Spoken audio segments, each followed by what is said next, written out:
Salam sejahtera Malaysia. Berita buruk untuk Barisan Nasional. Wah, berita buruk untuk Barisan Nasional di Kedah. Barisan Nasional akan berkubur di Kedah. Barisan Nasional UMNO akan tidak lagi menjadi sengat yang berbisa di Kedah. Minta maaflah Zahid Hamidi. Zaman kamu sudah limpas, zaman kamu sudah limpas di Kedah. Kenapa? Di Malaysia kini diterbitkan 18 November, baru tadi pukul 8 pagi. Kita lihat keadaan semasa Perikatan Nasional dan Pakatan Harapan bersaing sengit di Kedah. BN sekadar di pinggiran. Minta maaflah BN. Mungkin kamu sudah terlimpas, zaman kamu sudah limpas, sudah lalu, sudah obsolete, sudah ketinggalan zaman. Masa yang berbaki semakin suntuk, tuan-tuan dan puan-puan, dan setakat ini petunjuk mengisytiharkan tiada parti boleh meletakkan keyakinan penuh bahawa mereka mampu memenangi banyak kerusi di Kedah. Nah, ini betul-betul terjadi. Tapi di Kedah tidak banyak dia punya kerusi parlimen. Jadi boleh agak siapa yang menang di Kedah. Pemerhatian Malaysia kini pada setakat ini mendapati satu persaingan yang sengit di negeri jelapang padi itu lebih membabitkan Perikatan Nasional PN dan Pakatan Harapan PH. Perikatan Nasional kerana ada PAS. Di Kedah dia memang sentimen dia PAS kuat. Okey, PAS kuat. Dan Pakatan Harapan pun kuat juga. Kedua gabungan itu mendominasi di kubu kuat masing-masing di dalam usaha mereka untuk mempertahankan kemenangan di dalam pilihan raya umum PRU yang lalu.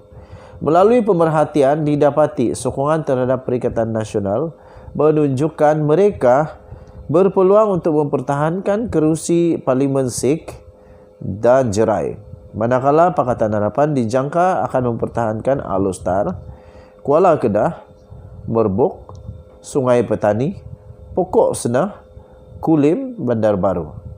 Pun begitu, gerakan PH mencari kemenangan sebanyak mungkin terganggu sedikit dengan perkembangan terbaru di Padang Serai, iaitu kematian yang mengejut calon Pakatan Harapan M. Karupia mungkin akan menjejaskan rentak mereka. Selain itu, terdapat sekurang-kurangnya 5 kerusi berstatus kelabu dengan peluang 50-50 bagi PN dan PH, termasuk di Jerlun, Kubang Pasuh, Pendang dan Baling. Di Jerlun, penyandangnya iaitu Mukris Mahathir dilihat agak bergelut untuk menyaingi sokongan terhadap calon Perikatan Nasional iaitu Abdul Ghani Ahmad selain Osman Aziz BN dan serta Fazil Muhammad Ali daripada Pakatan Harapan. Pertandingan 4 penjuru itu memberi cabaran besar kepada Mukris yang mewakili pejuang untuk selesa berdepan lawan-lawannya.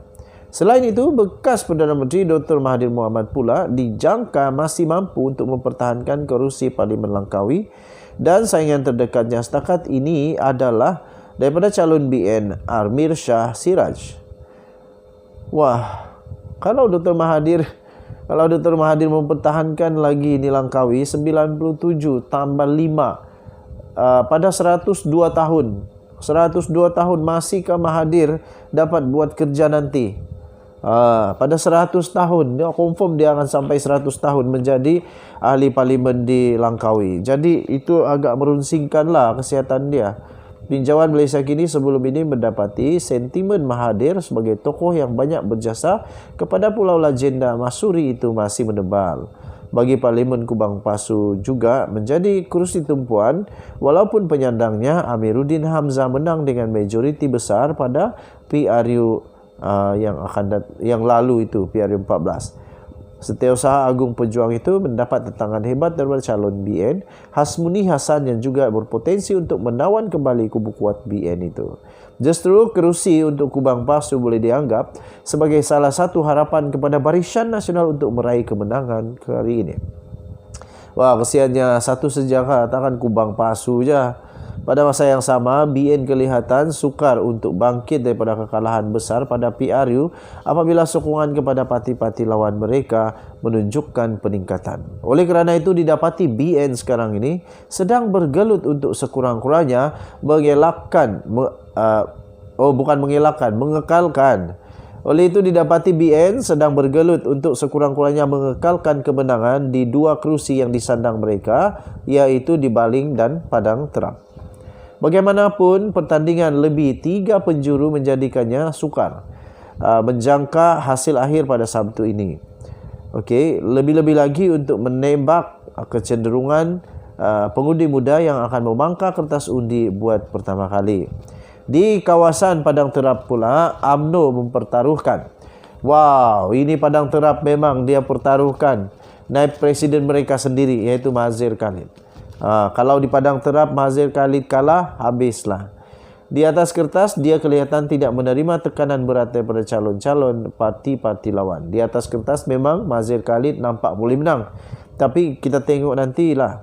Namun jika rekod daripada 1099 undi, majoriti undi yang berpihak padanya pada PRU 2018 yang lalu dijadikan kayu ukur, Mahathir tidak boleh selesa, khususnya berdepan dengan calon PN yang mempertaruhkan Ketua Pemuda PAS Kedah, iaitu Nurul Amin Abdul Hamid. Nah, tuan-tuan dan puan-puan, pada 2018 yang lalu rupanya majoriti Mahathir Khalid ini tidak besar pun, 1099 saja.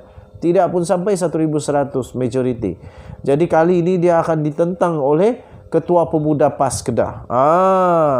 Sementara itu, penganalisis politik daripada Universiti Malaysia Perlis UNIMAP, Muhammad Izmir Yusof berpandangan situasi semasa di Kedah menyaksikan momentum sokongan rakyat kepada Perikatan Nasional dan Pakatan Harapan. Katanya, di Kedah saya lihat persaingan sebenar adalah di antara Perikatan Nasional dan Pakatan Harapan. Dari segi momentum sokongan di peringkat akal umbi, kelebihan berpihak kepada Perikatan Nasional katanya. Ia dibantu dengan kempen-kempen pemimpin utama PN yang turut membantu calon-calon mereka di Kedah. Begitu juga komitmen yang ditunjukkan oleh Menteri Besar Kedah, iaitu Muhammad Sanusi Madnor, yang aktif turun padang untuk berkempen katanya. Pada masa yang sama, kata pensyarah Pusat Sains Liberal UNIMAP itu lagi, BN tidak kelihatan membawa pemimpin tertinggi mereka ke Kedah untuk membantu parti terbabit. Dua nama yang disebut Izmir ialah Presiden UMNO, iaitu Ahmad Zahid Hamidi, dan timbalannya Muhammad Hassan. Macam mana diorang mau pergi sana? Tempat sendiri pun belum tentu boleh menang. Untuk rekod, kedua-dua nama terbabit kini turut sibuk berkempen di kawasan masing-masing. Itulah saya kata, macam mana mau pergi Kedah? Tempat sendiri pun boleh menang, belum tentu menang. Jika Ahmad Zahid di Bagan Datuk, Muhammad pula mencuba nasib di kerusi yang ditinggalkan oleh Khairi Jamaluddin di Rembau. Memang agak mengejutkan untuk melihat BN berada pada keadaan sekarang, ketika di negeri lain parti itu dianggap garang untuk mencari sebanyak mungkin kerusi. Lebih menarik lagi ialah bagaimana Perikatan Nasional mampu menonjol melebihi populariti Barisan Nasional.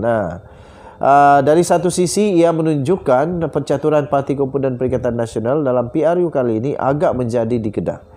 Atau dalam bahasa lain, gabungan itu memilih strategi pemasaran yang berkesan untuk menjual sebuah produk baru bernama Perikatan Nasional. Namun pada masa yang sama, parti-parti komponen di dalam Perikatan Nasional tidak boleh terlalu gembira. Hal itu kerana dalam konteks masa di Kedah, Perikatan Nasional itu sendiri ialah PAS. Manakala Bersatu kelihatan masih mencari rentak tarian di atas tanah yang tidak rata. Memang PAS harapan Perikatan Nasional di Kedah. Okey, jadi tahniah diucapkan. Denyut nadi suara rakyat bergema di channel ini. Bye-bye.